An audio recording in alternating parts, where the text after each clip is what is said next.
Sud Radio, le coup de cœur des libraires. Valérie Expert, Gérard Collard. Bonjour Gérard. Bonjour. Bonjour à vous qui nous suivez pour le coup de cœur des libraires, dernière émission de la saison. Mais vous aurez l'occasion d'écouter pendant tout l'été nos meilleurs moments. Voilà, toujours des conseils.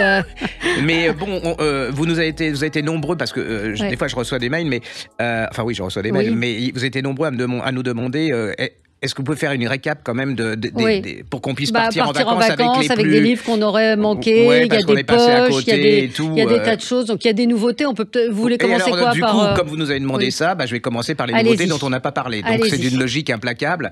Et là, je suis tombé sur un bouquin. Alors je vous le dis franchement, je l'ai lu cette nuit et je me suis fait complètement avoir. C'est Joe Baker. Ah oui, c'est Joe Baker, La Saison des Ombres, c'est chez Robert Laffont et c'est voilà, vous êtes. C'est un polar. Ouais, un peu. Oui, polar, parce qu'il y a du suspense. Alors, on est à Londres. En 40. Oui, alors ça, j'ai pensé à vous, parce que je me suis dit, elle va dire encore, c'est la guerre. Mais en fait, c'est pas que ça. Hein. Mais en plus, c'est une période, c'est un événement dont on parle pas forcément beaucoup, c'est le Blitz. Alors, vous savez, alors c'est l'histoire d'une jeune fille, hein, Charlotte. On est dans les années 41, je pense. Elle est à Londres. Elle est employée au service de l'information avec ses parents, sa copine et tout. Elle est assez charmante, j'aime bien. Elle est et puis tout d'un coup, il se passe un truc, c'est que les gens qui sont autour d'elle, ses amis, disparaissent et elle a l'impression qu'ils sont traqués la nuit et tout. Il y a un suspense d'enfer, mais il n'y a pas que ça. Moi, je me suis fait avoir parce que je me suis dit, c'est un truc à l'eau de rose. Apparemment, c'est un super bon livre de détente. Mais alors, franchement, j'ai commencé, j'ai pas arrêté. Alors, c'est vrai que si vous me dites, c'est pas Marcel Proust. Non, c'est pas Marcel Proust, mais non, mais c'est pas ce qu'on demande d'avoir un plaisir de lecture. C'est le principe de ce qu'on vous recommande. Et on plonge en plein dans cette époque. Il y a du suspense, il y a de l'amour, les caractères, les personnages sont hyper bien typés. Une fois que vous commencez, je vous mets au défi de vous arrêter parce que vous êtes en plein dedans. Je l'ai fini ce matin, il était 4h du matin. Ouais, vous avez bonne mine pourtant. Très beau souvenir. D'accord. Allez-y, c'est vraiment une révélation et je connaissais pas. Et alors... je vous mettrai sur le site, elle a écrit un autre bouquin qui apparemment est hyper célèbre, mais je ne connais pas. Une saison à Longbourn, son 4e roman et le premier publié en France. Et là, ça s'appelle La Saison des Ombres. Elle s'appelle J.O. Baker, B-A-K-E-R, et c'est chez Robert Laffont. Plongé dans le Blitz et tout, c'est suspense, c'est tout. J'adore reconstitution historique de l'amour, de l'amitié, du mystère. Les personnages chaleureux. Il y a un capitaine qui est gentil comme tout, mais lui, il fait pas le bon choix. Enfin, j'adore. Donc il y a de l'histoire, il y a du sentiment, il y a du suspense. Donc c'est tout ce qui a plu.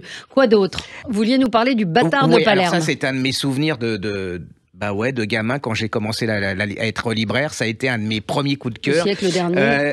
C'est possible, dans l'état où je suis en ce moment, je suis tellement fatigué. C'est de Luigi Napoli, c'est le Bâtard de Palerme, histoire de Beati Paoli, c'est chez Métayer, c'est un format poche. Hein. Et alors là, pour l'été, c'est sublime, vous en avez pour 350 pages. On est au XVIIIe siècle, en Sicile, et c'est l'histoire d'un... Alors vous avez pour le même prix Les Mystères de Paris, d'Artagnan, enfin voilà, ça va à 100 à l'heure, et c'est l'histoire d'un jeune homme, un héros. Alors c'est un aventurier, je dis d'Artagnan, il est amoureux, il y a de l'amour, il y a la Sicile, il y a alors aussi c'est très intéressant parce qu'on apprend la naissance de la mafia. En fait, c'était une secte au départ, et là il va être un peu complice de cette secte, et il y a plein de rebondissements, d'aventures, vous êtes dedans, vous lâchez pas. C'est le premier tome. Alors je vous mets au défi de parler parce qu'il n'y a pas le deuxième tome. 3. Zut. 3. Et pourquoi il n'y a pas le deuxième tome? Je suis pas l'éditrice. Hein. Donc non, mais déjà parce que je pense que ça fait 400 pages et qu'il faut laisser digérer aux gens les 400 premières pages. Hein. Mais c'est... Pour l'été, c'est du feu de Dieu. On dirait que c'était fait exprès. Le seul truc, c'est que c'est écrit, les premiers lecteurs ont découvert ça en 1910, vous voyez. Et ça n'a pas pris une... Incroyable, j'adore ces livres dont on se doute pas. Ça n'a pas pris une ride. Et puis moi, c'est un beau souvenir. Et à tel point que je l'ai relu. Bon, alors je vous le concède, j'ai abandonné à la plage 200 parce que j'en ai plein de choses à dire. Hein. Mais si j'avais eu le temps, j'allais avec plaisir là-dedans. Et c'est vraiment, c'est Alexandre Dumas, c'est tout le charme de la Sicile, c'est violent, c'est de la passion, il y a du mensonge, des assassinats, des complots, des sectes. Enfin, génial. Franchement, j'ai pris comme on disait quand j'étais jeune, j'ai pris mon pied. Voilà. Et redites-nous le titre. Donc J'ai kiffé à mort. J'ai kiffé à mort. Oh là, vous êtes Luigi jeune. Natoli, Le bâtard de Palerme, histoire de Beati Paoli, et c'est chez Métayer Poche. C'est un chef-d'œuvre. Très bien. Alors, on parle beaucoup des Jeux Olympiques. On parle aussi en ce moment de Parcoursup qui a été une galère pour les parents, mais beaucoup des jeunes femmes qui ne vont pas assez dans les métiers scientifiques. Et il y a un livre que je voulais vous recommander qui s'appelle Athlète de l'innovation de Delphine Rémy-Boutang. C'est paru chez Flammarion avec des magnifiques illustrations de Marc-Antoine Coulon. Moi, j'aime beaucoup ce qu'il fait. Et donc, ce sont des portraits de femmes qui sont dans la tech, dans la technologie. Elle fait un parallèle avec les athlètes, c'est-à-dire l'esprit de compétition, l'endurance, le collectif. Et ces femmes sont des pionnières dans leur secteur, parce que la tech, c'est un milieu un peu masculin. Donc pour des jeunes femmes en particulier, pour les encourager à aller dans ces métiers, c'est vraiment un livre intéressant. Et puis il y a le parallèle qui est fait avec des femmes athlètes qui ont été pionnières dans leur discipline. Donc vraiment, allez-y, c'est vraiment passionnant. Athlète de l'innovation, les femmes à la conquête de la tech, Delphine Rémy-Boutang, des illustrations de Marc-Antoine Coulon, magnifiques, et c'est chez Flammarion. Surtout quand on regarde l'histoire des sciences, les femmes ont été un peu mis de côté par les hommes, alors qu'elles ont été à la base de beaucoup de grandes, même qu'on leur a volé, de grandes découvertes. Et je trouve que c'est bien l'époque là en ce moment, parce qu'on redécouvre toutes ces femmes et on remet à niveau ces femmes qui ont été absolument exceptionnelles. Qui ont été effacées de l'histoire. Ah oui, non, c'est... Alors, il y a aussi pour les ados, vous savez, les jeunes, on dit plus ados, les jeunes adultes, parce qu'il ne faut pas les stigmatiser. Il y a un livre de Kevion Lewis, ça s'appelle... Pourquoi ils ont mis ça en anglais? Thieves Gambit. Alors voilà.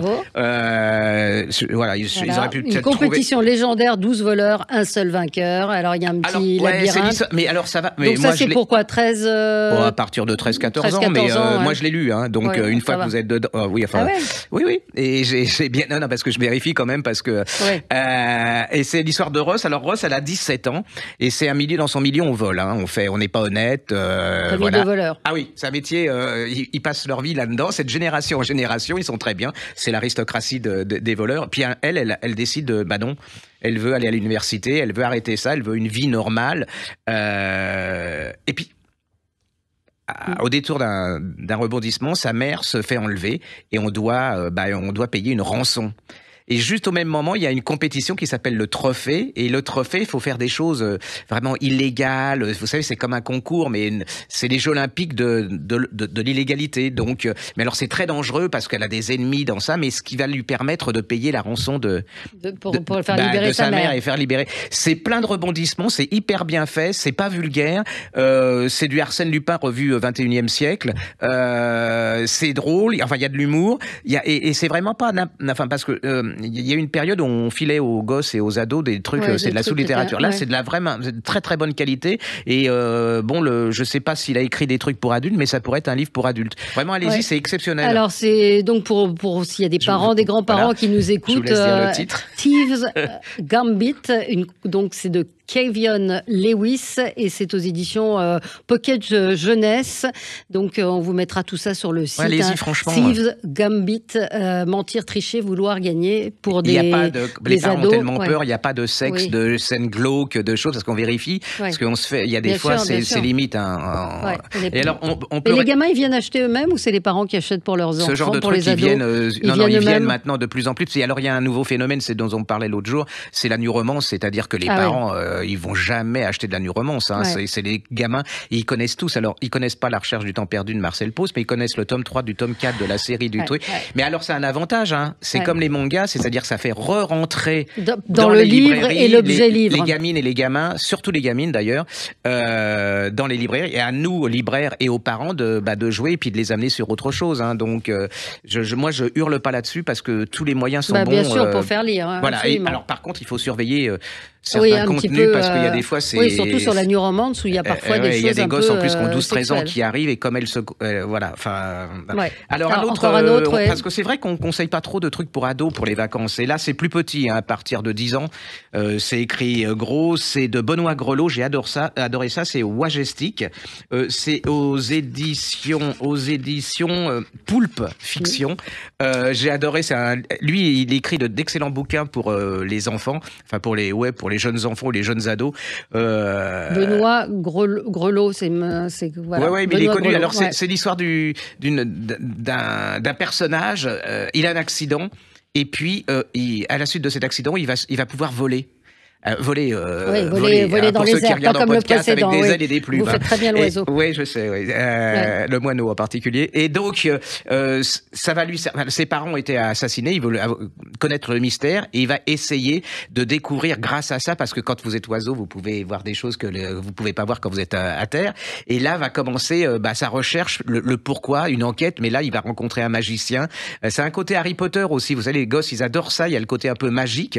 C'est vraiment hyper bien fait, bien écrit, c'est comme l'eau, c'est-à-dire qu'on se moque pas des ados et des jeunes, on les prend au sérieux, les personnages sont bien fichus, moi je trouve que ça fait partie des choses qu'on doit mettre en vacances. Et ça marche bien, parce que comme vous êtes libraire, vous avez le retour de vos lecteurs. Gosses, ils adorent, donc ça s'appelle Wadjestic, ça s'écrit avec un W, l'auteur s'appelle Benoît Grelot et c'est aux éditions Poulpe Édition. On va marquer une pause et puis on va vous donner nos conseils pour cet été de livres à emporter. À tout de suite. Sud Radio, le coup de cœur des libraires. Valérie Expert, Gérard Collard. Alors Gérard, on va donner nos recommandations pour cet été de livres qu'on a aimés, les indispensables, des choses qui sont parues en poche ou pas d'ailleurs. Et comme on a une logique incroyable, on va commencer par un livre dont on n'a pas parlé. Donc excusez-moi, mais je l'ai découvert là cette semaine. C'est Hélène Gestern. Alors Hélène Gestern, vous savez, c'est celle qui a écrit le magnifique Césambre qui se passe à Saint-Malo chez Grasset et le 555 qui est paru en folio en poche. Et je ne savais pas, je connaissais pas ce bouquin. Ça s'appelle sur la photo d'Hélène Gestern chez Harley à poche. C'est un tout petit bouquin et ça ressemble. Il y a le style, il y a la psychologie. C'est une jeune femme. Elle a qu'une photo. Elle recherche sa mère et elle demande de faire une petite annonce. Est-ce que vous pouvez m'aider grâce à cette photo? Là, il va y avoir un jeune homme, Stéphane, je crois qu'il s'appelle Stéphane, et qui va répondre à l'annonce. Et à travers des lettres, ils vont redécouvrir qui étaient les parents de. Voilà. C'est vraiment tout en finesse, en délicatesse. Il y a en même temps un peu de enfin, pour moi, j'ai ressenti ça comme du suspense, du mystère. Et voilà, c'est un secret de famille. Savoir quel est ce secret de famille, pourquoi cette photo elle écrit. Bon, moi, c'est une vraie écrivain. C'est pas, elle veut pas faire le buzz. Les personnages, on y croit. La situation, on est passionné. C'est des petits bijoux. Cette fille, vraiment, c'était une découverte. Franchement, le 555, je croyais que c'était un feu d'artifice et que ça allait s'arrêter là. Non, et pas du tout ce qu'elle fait paraître. 555, vous pouvez le lire. D'ailleurs, je crois qu'il est paru en poche, en folio, c'est en collection de poche. Merveille. Donc, vous allez chez votre libraire et vous demandez les livres d'Hélène Gestern, Gestern, et je pense que vous ne serez pas déçus. On peut rappeler aussi des choses un peu plus anciennes. Catherine Bardon, qu'on aime beaucoup, la saga Les Déracinés, tome 1 à 3. Là aussi, vous êtes sûr de partir en vacances avec des lectures qui vous passionneront, qui vous emmèneront. Cette saga des Déracinés, des cafés viennois jusqu'aux Caraïbes. Moi, j'aime beaucoup cette femme, j'aime beaucoup cet écrivain. Là aussi, vous pouvez tout lire d'elle, mais c'est vrai que Les Déracinés, c'était il y a quelques temps, mais c'est une formidable saga. Ça parle aussi de la montée de l'antisémitisme. Ça parle, vraiment de. C'est vraiment une histoire du XXe siècle à travers des romans comme ça, et c'est vraiment. Puis en plus, c'est très sensuel. Il y a du suspense. Il y a vraiment, elle est douée. Et Les Déracinés, ça reste quand même quelque chose de très connu, enfin qui a marqué les gens. On avait bien aimé autour des Kennedy. Il y avait 2 livres. On était arrivés chacun avec notre livre. La véritable histoire de Caroline et John, qui est de Stéphanie Desortes et qui raconte John Kennedy, John Junior, et la relation avec sa femme Caroline Bessette, icône de la mode encore aujourd'hui, mais avec des relations très orageuses et une femme assez terrible en fait. On découvre un portrait de femme assez. Mais là, oui, si vous aimez un peu mais c'est bien écrit. Elle raconte formidablement bien. Là aussi, Stéphanie Desortes, vous pouvez tout lire. Tout lire, c'est en poche. C'est que des femmes. Portraits de femmes. Il y a des femmes extraordinaires. Pamela, c'est incroyable. Mais allez-y parce que j'ai pas enfin, ça se vend très bien. Elle a du succès, mais je trouve que c'est pas à la hauteur. En plus là, vous allez passer un été extraordinaire avec des femmes incroyables qui ont des vies. C'est-à-dire que les écrivains n'auraient pas imaginé ce que. Absolument. Et donc il y avait aussi La cuisinière des Kennedy que vous nous aviez recommandé. Ça va devenir un classique, ça. Qui est formidable. Ah ouais, cette petite femme, moi ça m'avait fasciné. Le roman commence, on est dans un cimetière, je crois que c'est dans la Drôme, personne apparemment la connaît, et il y a une couronne avec les Kennedy en remerciement. Et vous allez voir comment cette petite femme qui est folle de gastronomie, qui vient d'un milieu pauvre, va devenir la cuisinière de Camus, des Gallimard, et puis va se retrouver chez les Kennedy, et vous découvrir l'intimité de cette famille. Hein. C'est un clan, mais vous allez découvrir. Là, c'est devenu, pour moi, ça va devenir un classique, une référence. Elle s'appelle Valérie Patureau, l'auteur, et vraiment, on vous le conseille. Alors, il y a quelques années, il y avait une pure merde. J'adore ce type. Hein. Qui s'appelait Les Délices de Tokyo, en livre de poche. Formidable. Pourquoi c'est sur moi que ça tombe Durian Sukegawa. Voilà. Et là, il vient de faire paraître un nouveau livre qui s'appelle Les chats de Shinjuku, bien sûr. C'est chez Albin Michel. Et il a l'art de vous plonger dans le Tokyo et dans le Japon au quotidien, et à travers le quotidien avec beaucoup d'humour. Et avec un art de raconter qui est très très original, de vous faire pénétrer un peu dans l'intimité de l'âme japonaise, hein, ce qui est très compliqué. Hein, Et là, c'est un truc très très drôle. C'est un type qui est scénariste, il est mal dans sa peau, il débarque dans une espèce de, comme il y a beaucoup à Tokyo, vous savez, des espèces de, ça s'appelle pas un estaminet, mais il y a 6 chaises, un comptoir, et puis on va boire et manger pour oublier ce qu'on est. Et là, leur grand truc à eux, c'est il y a un soupirail, et il y a des chats qui apparaissent au fur et à mesure, et ils vont parier sur les chats. C'est-à-dire que la tenancière, qui est une jeune tenancière, elle a tous les noms avec les caractéristiques des chats, et les gars parient en disant oui, c'est MeToo 2 qui va arriver, non, c'est Alfred 3 qui est là, il parie, et sous couvert comme ça, c'est plein de drôleries. Mais c'est aussi la vie de cet endroit.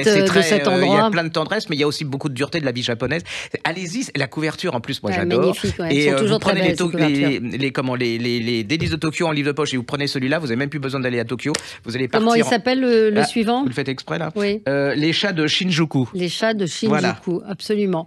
Il y a aussi ce livre qu'on avait beaucoup aimé d'Éric Chacour en début d'année. Si vous ne l'avez pas lu, Ce que je sais de toi, c'est un livre qui nous a émus, passionnés. C'est un vrai phénomène, parce que c'est un livre, parmi tant d'autres, et qui a réussi à toucher un maximum de gens. C'est dans le quart des années 80, jeune médecin, son père est médecin, donc il doit devenir médecin.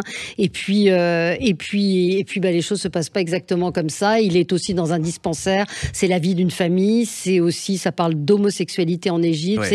C'est la société aussi kérote maronite. C'est vraiment un livre qu'on a adoré. C'est peut-être mon livre préféré de l'année, moi. Il a mis 15 ans pour l'écrire. Hein. Donc là, au moins, c'est pas. On espère qu'il mettra pas autant de temps. Moi, je serai plus là. Alors, vous faites des miracles quand même, les gens qui nous écoutent, hein, les auditeurs et même les téléspectateurs pour certaines émissions de télé, parce qu'on vous avait demandé de sauver un livre qui s'appelait Le courage des lâches, aux éditions de Petite Édition, absolument. La trace de Wendell U3. Et c'est extraordinaire parce que vous nous avez suivis. Et pour moi, c'est pareil, lui, j'adore ce type, hein, il écrit très très bien, mais là c'était très très très menacé, hein, et personne n'en parlait. Il vient d'être réédité, donc ça c'est absolument génial. C'est l'histoire d'une bande, de copains qui est dans le nord de la France. On est dans les années 30, il y a un jeune émigré, alors dans la bande il y a un jeune émigré polonais, il y a Bouboule, alors lui Bouboule, c'est une bande, il y a une jeune fille, hein, forcément, et tout. Ça, en plus il vous décrit tout ce milieu de l'école primaire, de ces gens qui avaient rien pour s'entendre et qui s'entendent très très bien. Arrive la guerre, les Allemands arrivent, ils sont forcés de faire la fuite. Alors vous allez les fuir avec eux dans une espèce de vieux camion que le Polonais a réparé. Ils vont se arriver dans le Vercors. Dans le Vercors, ils ont un peu une pause, puis ils vont être confrontés à la guerre, comme vous dites. Et là, c'est un beau livre sur. Puis c'est pas neuneux parce que vous allez voir la fin. C'est vraiment c'est un hymne à l'amitié, au courage, à la générosité, à l'amour, un espèce de redécouverte de certaines valeurs. C'est vraiment, une fois que vous êtes dedans, c'est un patch turner, comme ils disent. Vous lâchez plus, c'est très très très bien écrit. Et allez-y, continuez à le lire parce qu'on en a besoin. Enfin, il a besoin de ça. Hein, non, mais c'est en collection de poche. Non, c'est pas en livre de poche. Bah non, le temps qu'il faut, le pauvre, l'édition, il faut que ils aient le temps. Ça s'appelle Le courage des lâches aux éditions La Trace, chez Wendell U3. Si vous allez le commander chez votre libraire, je le répète, ça sera très long. Mais voilà, vous allez avoir un immense plaisir à sa lecture. Très bien.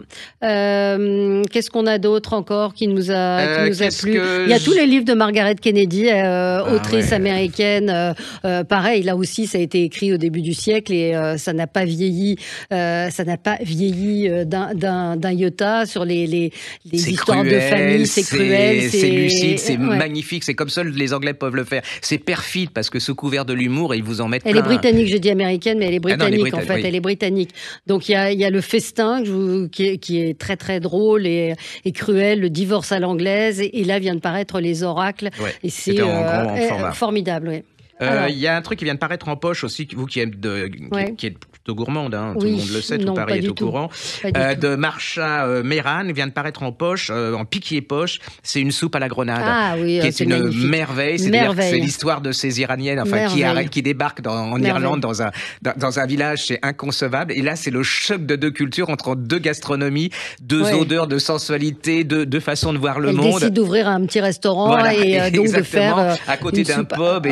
Et là, vous dites, ils vont se castagner et tout. Et en fin de compte, c'est la rencontre, c'est plein de sensualité, d'humour, mais aussi, on en revient à la générosité, à l'écoute de l'autre. Ça fait un peu bateau, ça, mais c'est exactement ça. C'est-à-dire qu'au départ, ils avaient rien pour s'entendre. Et puis c'est l'histoire de femmes, parce que c'est des femmes absolument incroyables. Ah ouais, c'est un livre magnifique. Et c'est tout petit, hein, c'est pas cher.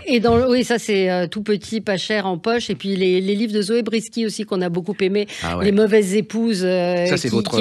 Oui, ça, j'aime beaucoup. Les mauvaises épouses, qui est paru chez Albin Michel, et franchement là aussi vous pouvez lire tous ces livres. C'est une formidable raconteuse d'histoire avec un talent pour la psychologie féminine assez fort. Il y a on en a fait déjà des tonnes, hein, mais c'est cette petite merveille que vous adorez, que j'adore aussi, c'est L'inconnu du portrait de Calman, chez Calman Lévy, de Camille Pérédi, qui a reçu le prix de la Maison de la Presse. Mais généralement les Maisons de la Presse, c'est un des meilleurs prix, hein, parce que c'est vraiment c'est la réalité. C'est pas on en a entre soi du genre regarde comme j'écris bien. Camille de Péréti, L'inconnu au pop. Allez-y, c'est vraiment, vous allez vous balader de Vienne à New York et tout, ça va à 100 à l'heure. C'est une pure merveille. Bon, voilà, sinon on peut évidemment, on peut en faire. On est tellement passionnés, on a aimé tellement de livres cette année que c'est forcément un peu injuste. Mais bon, je crois qu'avec tout ça, vous avez des pistes. Bonnes vacances, Gérard. On se retrouve à la rentrée avec nos caisses de livres avec lesquelles on part en vacances. Enfin, on part pas ensemble, mais on part avec des caisses de livres. Voilà. Merci à vous et très bon été. Sud Radio, le coup de cœur des libraires. Valérie Expert, Gérard Collard.